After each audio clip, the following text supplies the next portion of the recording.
Understanding his wife was, how she cared for him, kept the house in order, and always supported him.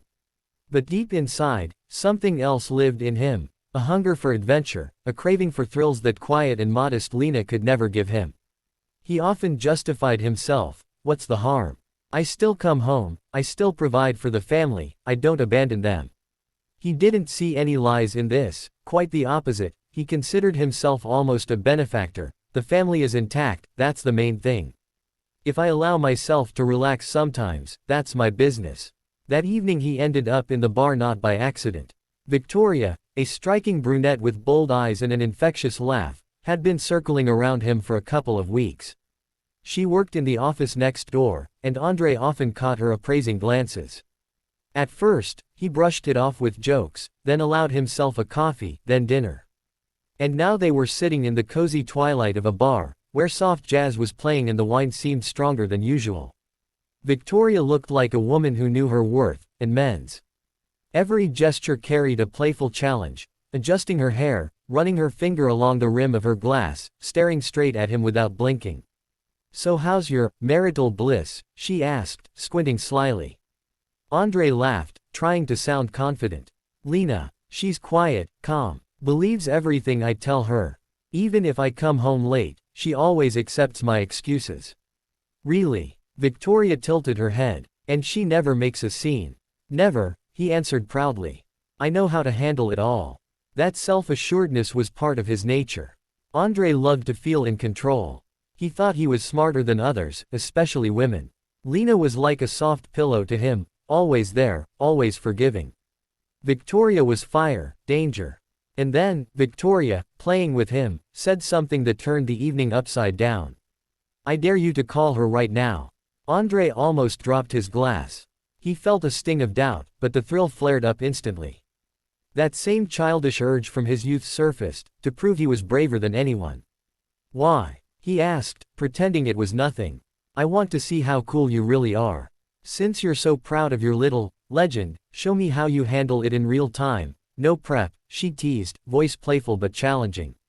Andre smirked. He pictured Victoria later bragging to her friends, "He talked to his wife right in front of me, and she didn't suspect a thing." The thought stroked his ego. He pulled out his phone and slowly dialed Lena's number. His chest trembled with unease, but he masked it with a smile. "Watch and learn," he said, winking at Victoria. The phone rang. A few long tones, and then that familiar, slightly tired but dear voice. "Hello, Andriusha, hi." "Hi, Lenichka. How are you?" he asked softly, making his voice warmer than usual. "Everything's fine. Dinner's on the stove, heat it up if you're late. I'm waiting for you. Are you coming soon?" Victoria smirked, miming applause.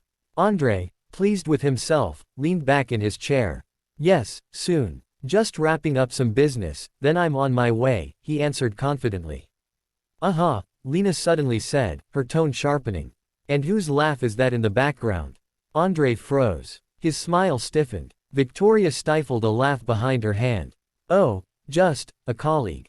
We're having a little meeting," he mumbled casually. Silence. Then Lena's voice, quiet but sharp as steel. "A meeting? In a bar?" Cold washed through him. He didn't even have time to invent an excuse before realizing, she knew. Not suspected, knew. "Lena, come on," he began, but his voice cracked. And then Lena said the words that cut like a verdict.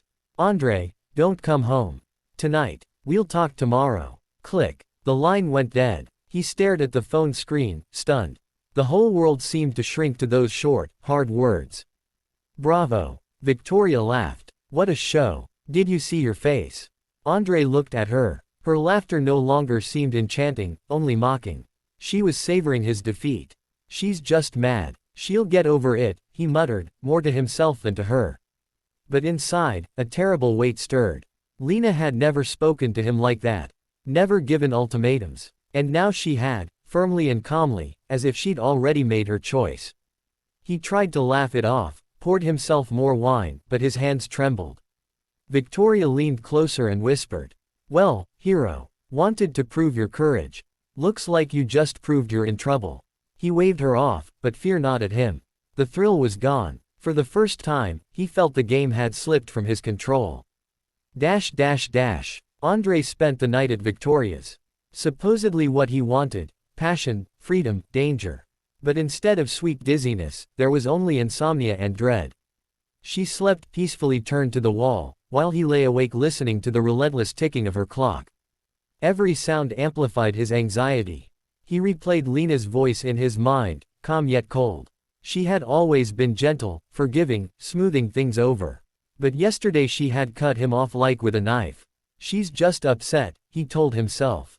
Tomorrow I'll explain, she'll understand. But the more he repeated it, the less he believed it. Morning brought a dull hangover, though he hadn't drunk much. It was more the weight of dread pressing against his temples. Victoria stretched and looked at him lazily. Why so gloomy? You're not a boy. Wives sulk, then forgive. You don't understand, he muttered, buttoning his shirt. She smirked. You're all the same. Think your wives will endure forever. Well, we'll see how patient yours is.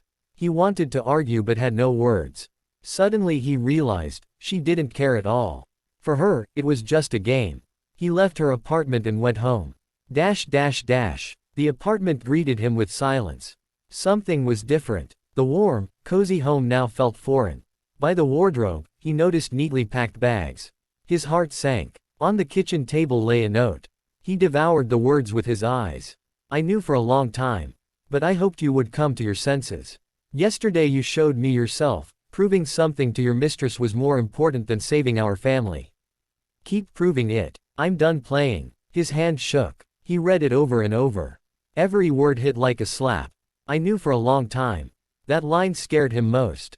How long had she endured in silence? He ran through the apartment. Her side of the wardrobe was empty. Her things gone from the bathroom. It was clear, Lena had left for good. He dialed her number, desperate. Long tones. Finally, her mother answered. Andrei, Lena's with me. She doesn't want to talk to you. Please, let me talk to her. I need to explain. Explanations should have come earlier, her mother replied coldly. Now it's too late. Click. Andrei dropped to the floor, covering his face with his hands. Emptiness consumed him. For the first time in his life, he was terrified of losing what he had thought unshakable. Days blurred into a nightmare.